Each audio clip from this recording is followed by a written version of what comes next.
Shalom Yasharallah Yahawada. Shalom Yahawada, House of Judah. Shalom Yasharallah, the House of Israel.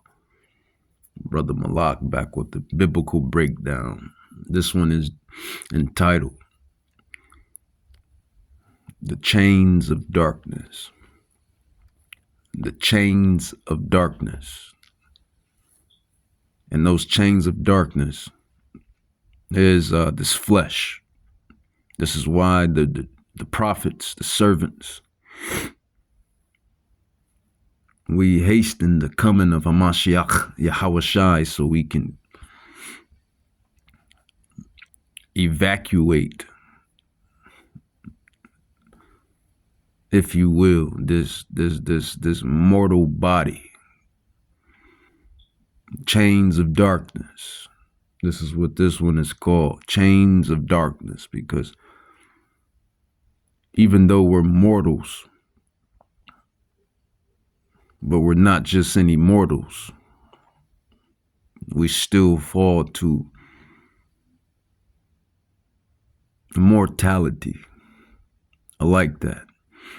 Even though we're mortals, Salach, but not just any mortals, we still fall to mortality.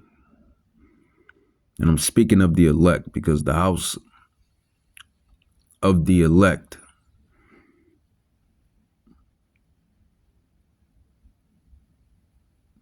is whom this word is given unto. 2nd Esdras chapter 7, it says, O thou Adam, what hast thou done? For though it was thou that sinned, thou art not fallen alone. So we all know that Adam fell. And then Eve made it even worser. But Adam gets the blame because he's the lead. He's the man. So, O thou Adam, what hast thou done? For it was thou that sinned. Thou art not fallen alone, but we all that come of thee. 2nd Ezra or Esdras chapter 7, verse 48. Here again, the Apocrypha precepts the Bible, because the Apocrypha is the Bible. It's the secret books that these devils took out of the Bible, the 1611 and back. It says, verse 48, O thou Adam, what hast thou done? For it was thou that sinned. Thou art not fallen alone, but we all that come of thee. And that's the problem. Not only did Adam sin, but we all fall short of the glory, because it's a what do you call something that runs in the family? Hereditary, right? I believe that's the word. Hopefully I didn't butcher it. It's hereditary. So we have this sinful inclination. It's hereditary. It runs through humanity. Not only does it run through humanity, it runs through the chosen people as well. And who are the chosen people? The house of Judah and the house of Israel. So the Israelites have to deal with this sinful inclination, and the heathen and the Gentiles as well. Both parties. The thing is, it's a vexing experience. It's very vexing because when you know better and still fall short of the glory as it states, let's grab the scripture. It vexes your spirit because you're in these chains of darkness. And I'm not going to be on here and act like I'm holier than thou, even though we are technically holier than thou. The Israelites are holier than thou, the Gentiles. But I'm not going to act like I'm holier than thou in this matter, in this degree. especially on this side, because we all fall short. But Romans 3:23, for all have sinned and come short of the glory of Yahweh. And we deal with these things. Give me a second.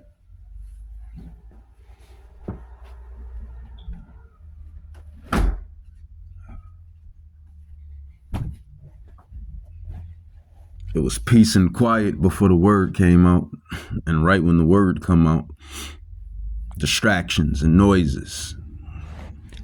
I tell you about that. But everything is spiritual. You can be doing anything.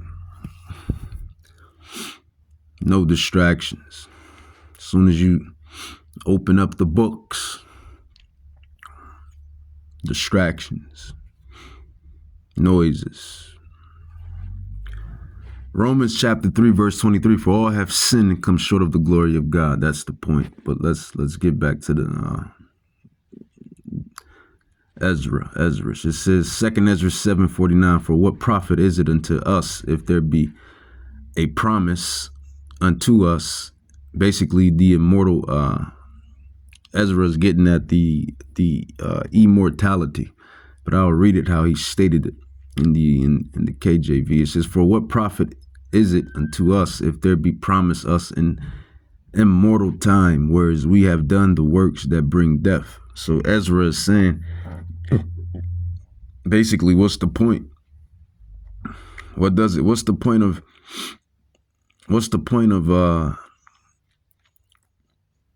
having a immortal time if all we do is do the acts of sin, iniquity, if we fall short to acts of sin and iniquity? That's what Ezra is saying. For what profit is it unto us if there be promised us immortal time, whereas we have done the works that bring death? And that there is promised us an everlasting hope, immortality, whereas ourselves, being most wicked, are made vain. And that there are laid up for us dwellings of health and safety, whereas we have lived wickedly. Right. So Ezra is getting at what I said earlier. I mean, what's the point of all of this, if we basically sin and commit iniquity? What's good is it? From his perspective, this is what Prophet Ezra is stating. Reading on down, but see, this is what Ezra and all of us, the rest of us, have to realize what this thing is and what this thing is about. See, this is what your funky Christian pastor or deacon or reverend won't go into. They won't go into the Apocrypha. They won't go into these books, these old books that we have been given the Rakak Hadash to comprehend and understand and break down. Because they're not the true prophets, the true servants. They're not the true prophets, nor are they the true servants. It's just that simple.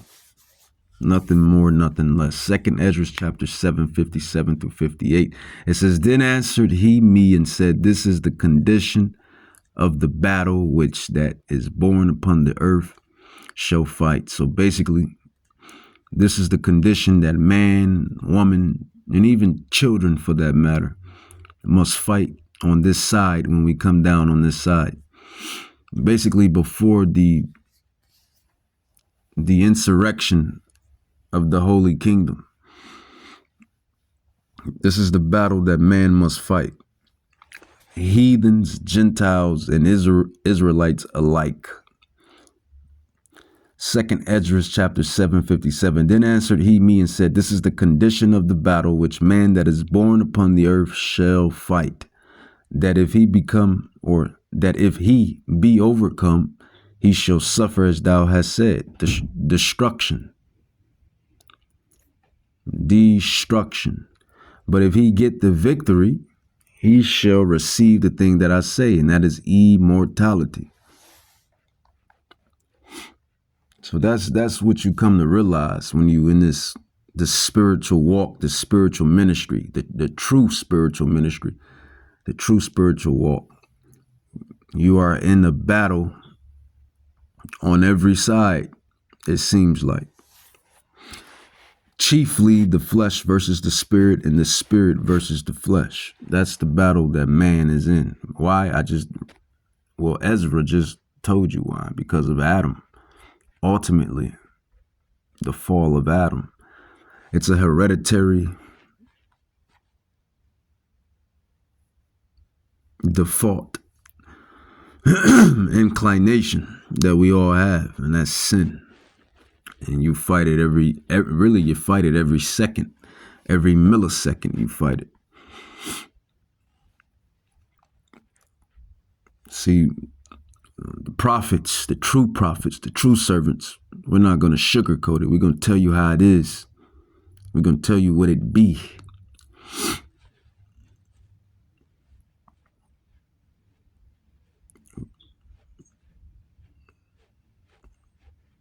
We're going to give you the good, the bad, and the ugly.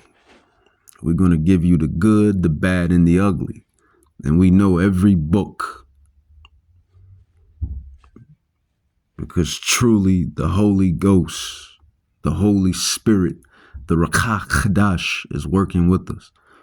The other prophets, the other servants, the other apostles, our apostleship is grade A in these scriptures. So we all hasten that day, man. We hasten the day to be changed. This is why we always say, man, hasten the day, the coming of Yahawashi HaMashiach, because everything goes hand in hand when he comes. The kingdom, the new body, no more sinning going off, and no more being in this shit society. Not only do you fight the flesh daily, fight intrusive thoughts daily, thoughts in general, intrusive thoughts, your actions, old habits. You fighting all of this stuff on a daily basis. Because the spirit versus the flesh versus the spirit.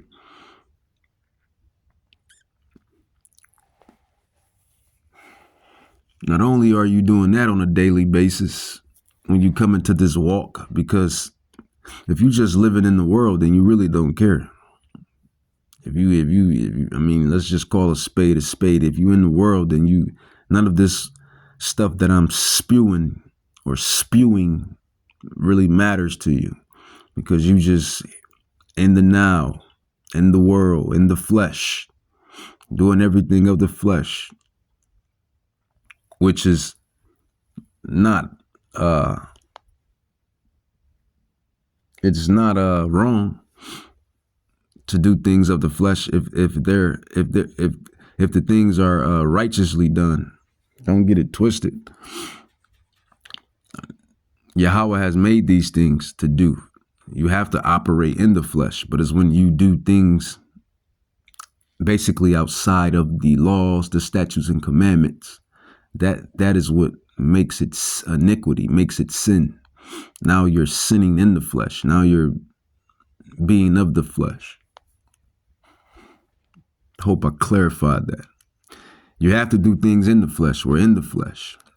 But the minute you do things not according to the laws and statutes and commandments while you're within the flesh, that's when it's dubbed, quote unquote, sin, iniquity. Romans 3, chapter 23, it says, for all have sinned and come short of the glory, man. All have sinned. Both parties. This is why the Israelites are in the state that we're in, because we have committed iniquity and sin, and Yahweh has pushed us in exile to the four corners of the earth. And I'll go into that in the next lesson. But Yahweh has put us in exile to the four corners. James 1:1. Deuteronomy 28:68.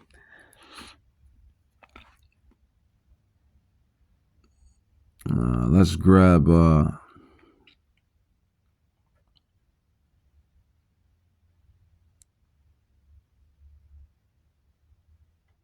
Let's grab Galatians chapter 5. Galatians chapter 5, verse 16. And I'll finish what I was saying earlier too, because you not only do you fight the flesh, that hereditary default. You live in a society that worships that hereditary default. How you like that? You live in a society that worships that hereditary default. And you may ask, what do you mean, Brother Malak? Brother Malak, what do you mean? Well, you live in a society that supports your pleasures, the pleasures of the flesh. It's called Babylon. It's called America, and all of the places that's like it. You know, you see, you hear strip clubs and OnlyFans and porn and pornography, OnlyFans, strip clubs, after hours,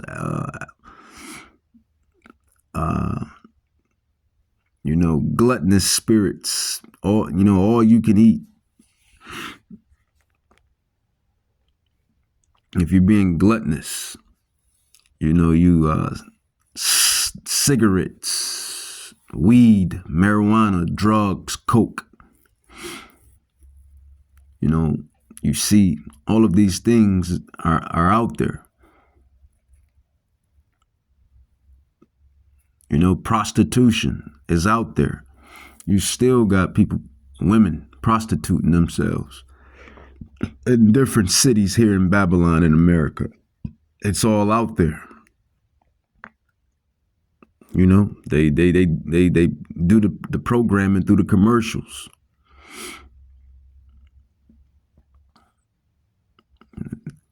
They even have a city within Babylon. Check now, peep this, peep game. Check this. Shalach. They even have a city here in Babylon that supports the debauchery. Can you guess the name of that city? Can you guess the name of that city here in Babylon that supports the debauchery? I'll give you a hint. What happens stays in. Right. Las Vegas, Sin City, right? Sin City, Las Vegas. What stays in what happens in Vegas stays in Vegas. All type of debauchery and debaucherous things that happen in that particular region, that city. So it confirms and qualifies my point. Not only do you fight the flesh daily, the hereditary default that we fight, you live in a society that supports that hereditary default, which is sin, iniquity, debauchery. And when you in this walk, when you on this side, chief, when you in this game that we play, so to speak, you can't do all those things. You have to walk the narrow gate, the straight path. You have to walk the narrow gate, the straight path, and get to the kingdom of heaven, salvation. And that's mortifying the deeds of the flesh. And I'll probably grab that prophecy or that scroll. Mortifying the deeds of the flesh. Actually, I'll go into it in Galatians more than likely. Galatians chapter 5, verse 16. This I say then, walk in the spirit, and you shall not fulfill the lust of the flesh. For the flesh lusts against the spirit, and the spirit against the flesh. And these are contrary the one to another, so that you cannot do the things that you would. And what are those things you want to do? You want to be righteous as much as humanly possible. That's the whole point. Why do we die? Why do humanity die? Because of iniquity, because of sin. not following the way of Yahweh Bahashim Yahushai. 1 John 3:4, for sin is the transgression of the law. That's what sin is. So when you out there committing adultery, fornication, covetousness, robbery, stealing from one another, you got to remember who these laws and commandments go to chiefly. It goes to the house of Israel. So these things we're not supposed to be doing to one another, to each other. But then we are to be that light eventually. So the commandments go into the world as well. So that the whole world, the Gentiles, can get it as well. But first and foremost, and chiefly to the house of Israel and Judah. It says, for the flesh lusts against the spirit, and the spirit against the flesh, and these are contrary the one to the other, so that you cannot do the things that you would. Verse 19, Galatians 5, it says 19, it says, chapter 5 of Galatians, verse 19, Salakia. It says, now the works of the flesh are manifest, which are these: adultery. You wicked niggas love having sex with other men's wives. You sing about it, you rap about it, you talk about it. All of that. Fornication.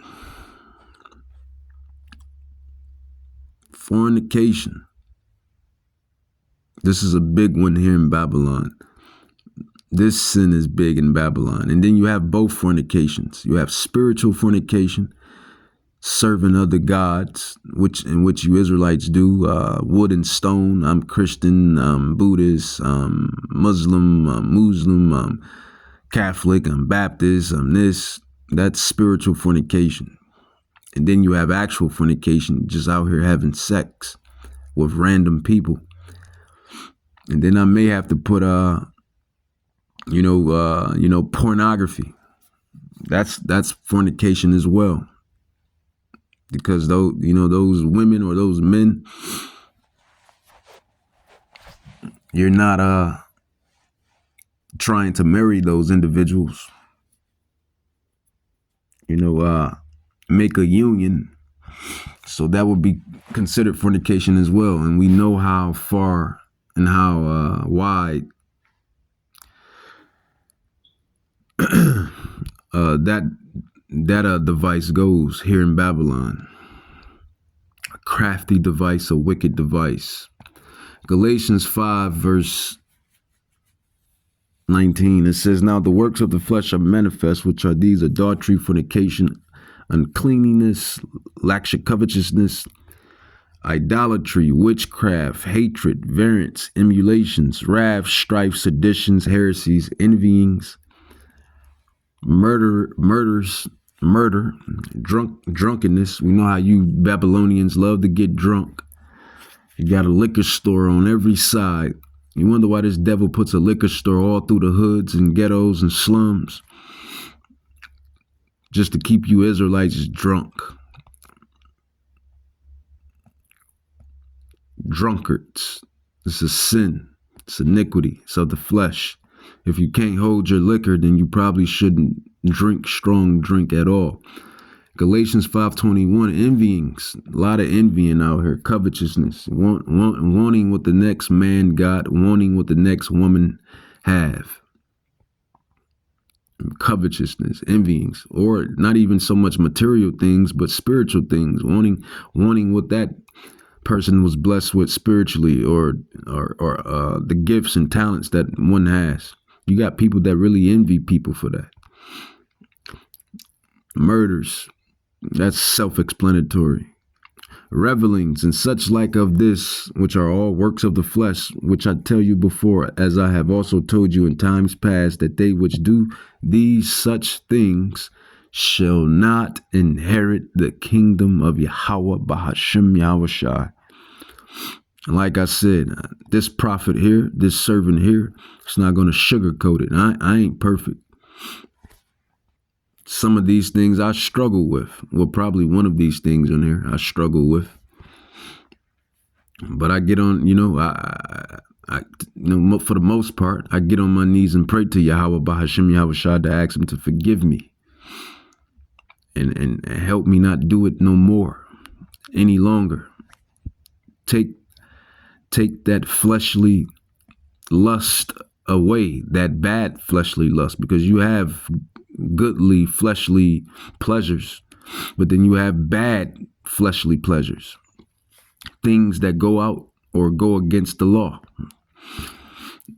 So this is what we must do, you Israelites, chiefly the house of Judah and the house of Israel, because the laws and statutes and commandments and the covenant is given unto us first and foremost. And then we are to go into, be that beacon of light to the rest of the world, the nations. But they don't even want it anyway. I mean, if they really wanted it, they'll be doing it on this side, starting with the movers and shakers that run this shitty society. If they really was us, the real Jews and Israelites, then they would be doing that. They wouldn't be establishing all type of works of wickedness. So this is why we say no salvation unto these nations, because they don't follow the laws and statutes anyway. And then they make it to where we can't follow our laws and statutes. So how be that? Galatians chapter 5:22, it says, but the fruit of the Spirit is love, joy, peace, long suffering, gentleness, goodness, faith, meekness, temperance. Against such there is no laws.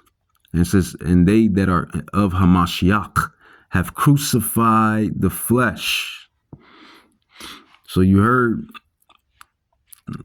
what Paul said, and then you heard what Ezra said, that this is the battle that man must face. Second Ezra chapter 7, 57, 58. Then answered he, and just to give you the breakdown on this is Ezra or Esdras.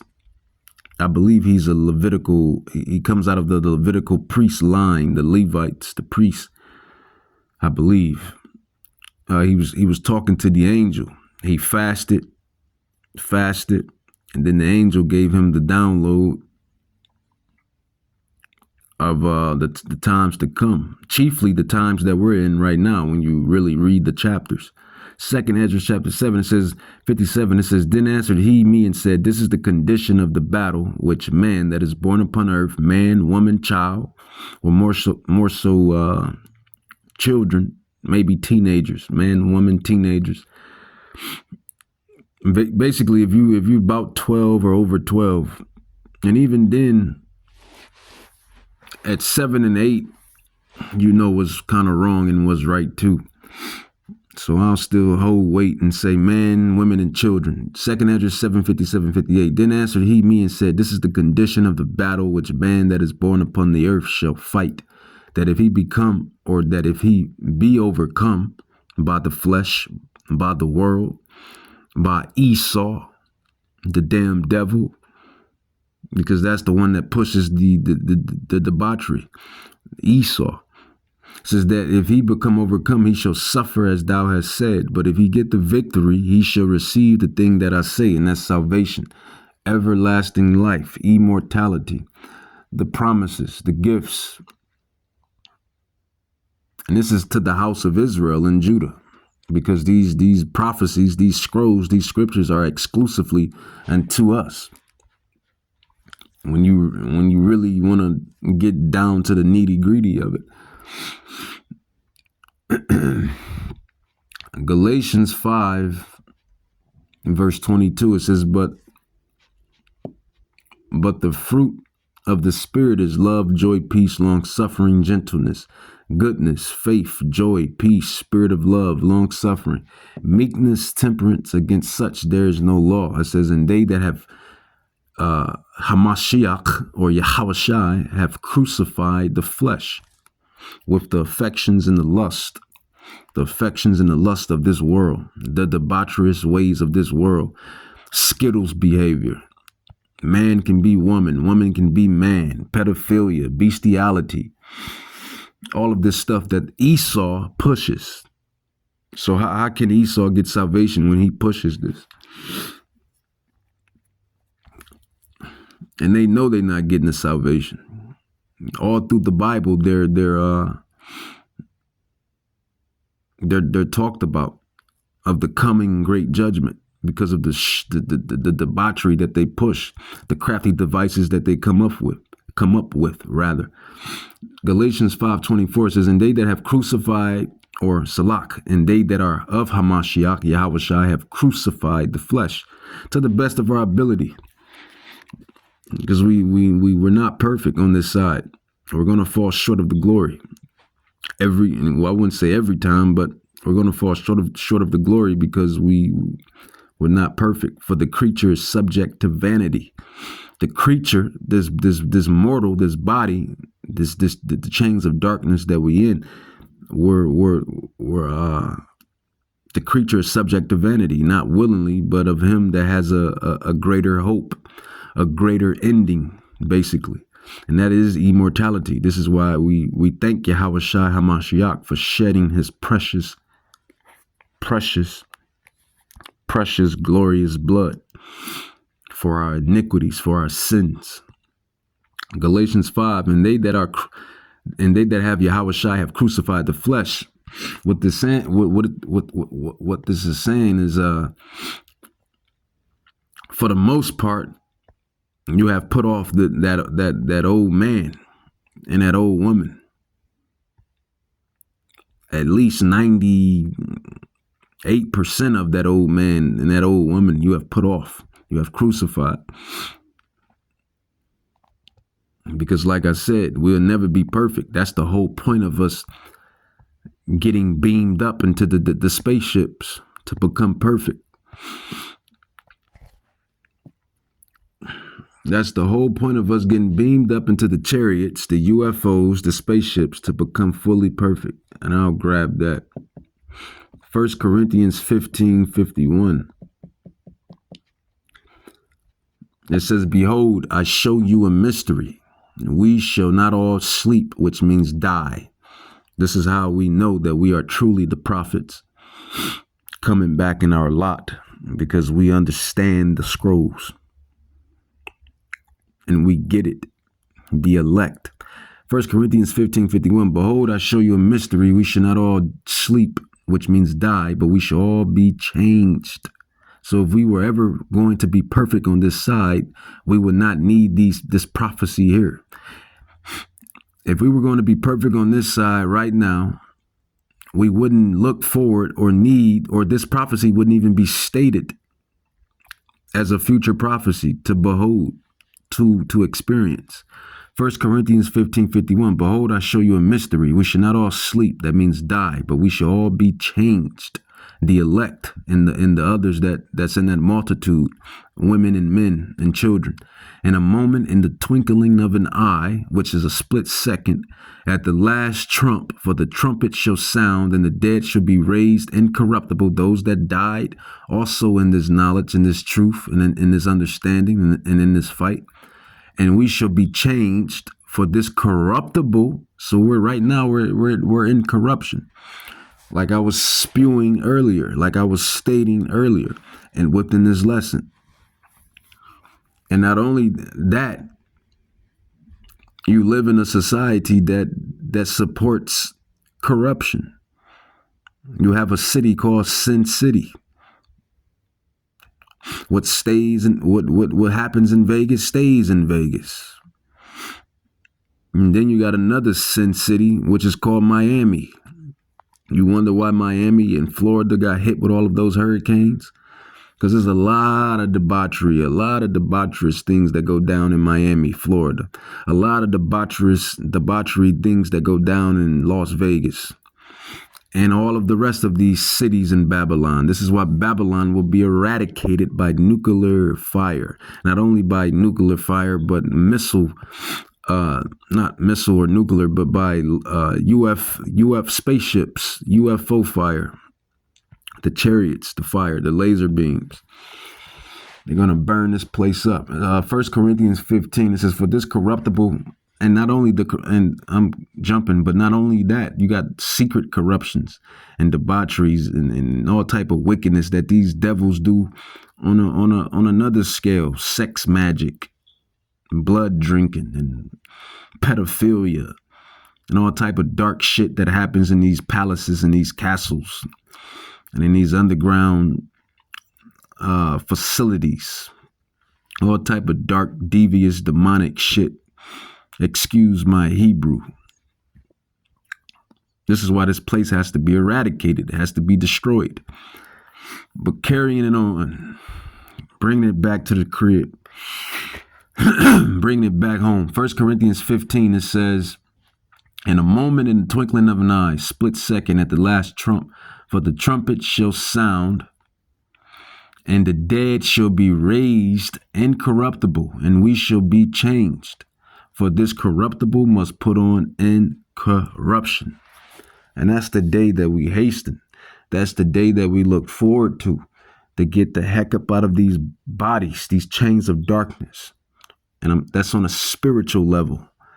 That's spiritual talk, something that you peasants, that you imbeciles can't comprehend. Or act like you can't comprehend. Put off the chains of darkness, the spirit on a spiritual level. For this corruptible must put on incorruption, and this mortal must put on immortality. One of my favorite words in this funky English language. Immortality. And this is what this devil is trying to accomplish with this artificial intelligence and these artificial ways and these being able to take your consciousness and hide it into a sleeve and all type of just crafty and wicked devices that this devil has come up with trying to reach immortality. But that's not in his cards. That's only for the gods, the true gods. Only the true gods will get immortality. That's in our cards. That's in our covenant, the covenant of Abraham, Isaac, and Jacob. We were given those promises to be gods amongst the earth, to be gods amongst mortals. 1 Corinthians 15:53, for this corruptible must put on incorruption, and this mortal must put on immortality. It says, so when this corruptible shall have put on incorruption, and this mortal shall have put on immortality, then shall be brought to pass, the prophecy shall come to pass, the prophecy is fulfilled, the saying that is written, death, why do we die? Because of sin, iniquity, because of Adam and Eve, but chiefly Adam, for going off. It says the saying that is written, death is swallowed up in victory. O death, where is your sting? O grave, where is your victory? Because when we die, the grave wins. Why does the grave win when we die? Because of sin. Because sin is the cause of death. Yahweh tells you that the Israelites were made in his image. We weren't supposed to die. We supposed to be gods on earth. And that's the promises that we're going to get. So I'm hoping this lesson is really edifying and exhorting you, Yahweh willing, of the house of Judah and the house of Israel, and for you lapdogs. I know you lapdogs are out there. And you know what I mean by lapdogs, you agents. I know you lapdogs and you agents are listening.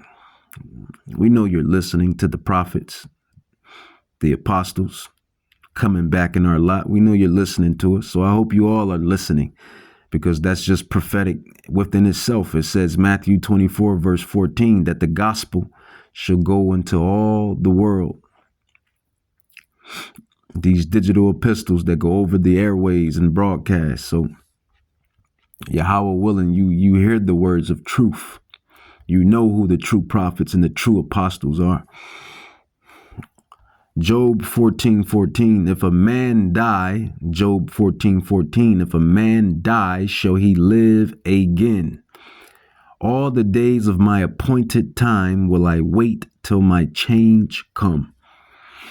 And that's what we're waiting on. Immortality, where we no longer have to be defeated by this hereditary inclination, which is called sin, which kills us and brings us to the grave,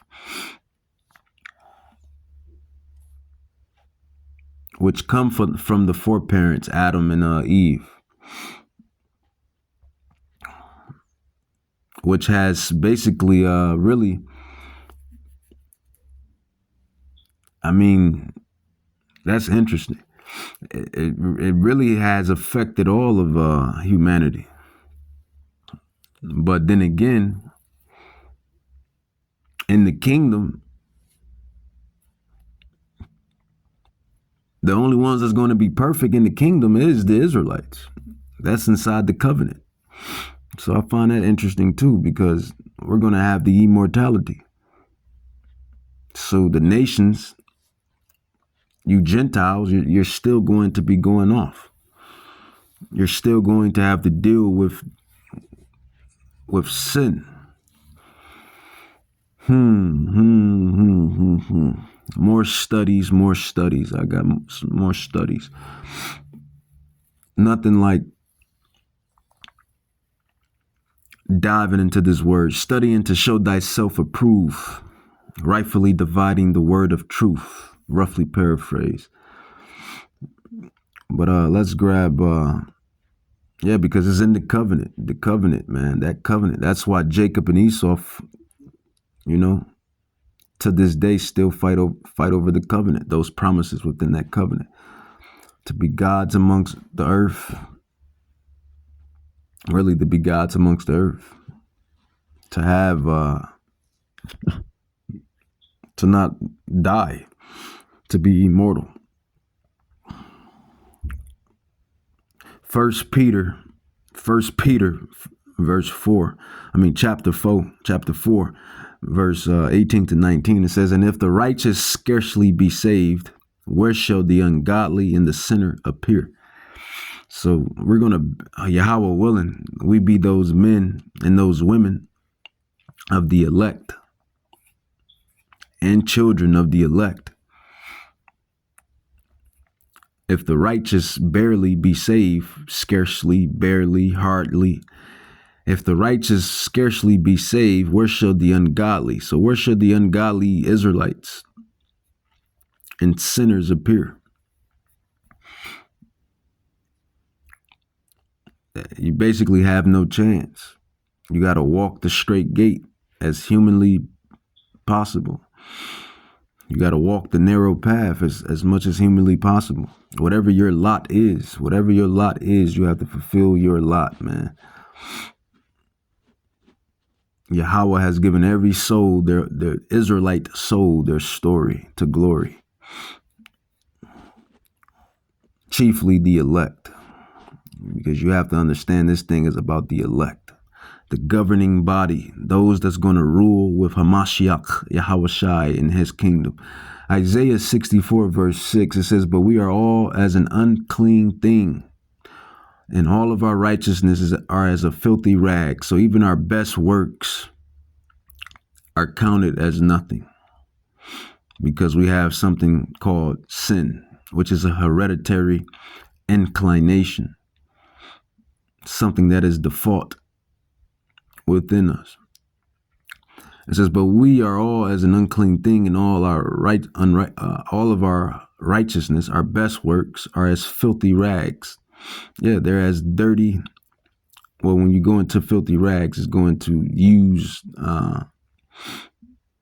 tampons. Not so much tampons, but, women used cloth rags in those days. It says, and we all do fade as a leaf in our iniquities, like the wind have taken us away. So, man, you can't get around this thing, man. This thing is truly the inevitable. It's truly the inevitable. Thanos snap. Well, Yahweh Shai snap. Yahweh snap. How these prophecies ping pong, how these books coincide, how these men of today, including myself and many others, chiefly from the apostles and the prophets, the elders before us,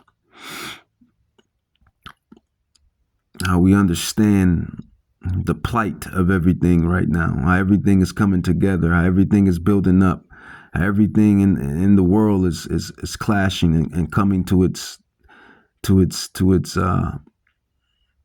manifestation, how knowledge and wisdom have been increased, is increasing and has been increased, how the books thereof are open, how the facade is being eradicated, and how these few future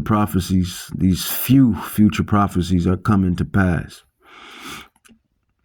You got to fight the fight, Yashrallah. You got to fight the fight, Yahweh. You know what? I'll end it with this too, because I like this. This is basically where we're at right now in prophetic times right now.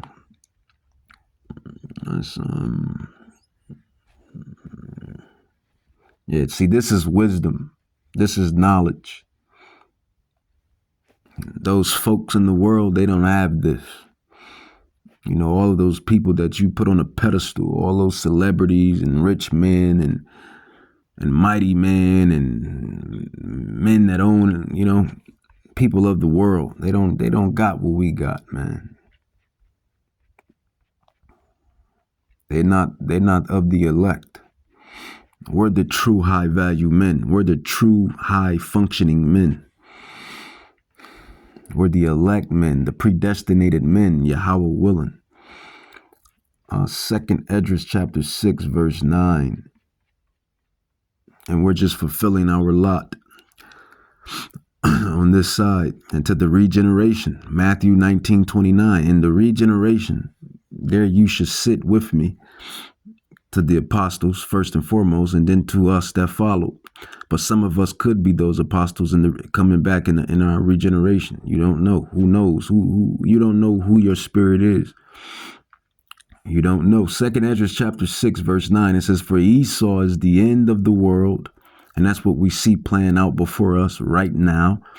And Jacob is the beginning of it that followeth. And that's what you're seeing playing out right now. So with that, I'm going to say, Kahalam la Yahweh, Bahashem Yahushai, Bahashem Rakak Kadash, Barakata Yahweh, Barakata Yahushai, the Wada Yahweh, the Wada Yahushai. Abad Babal, and abide to these chains of darkness, these bodies, spiritually speaking.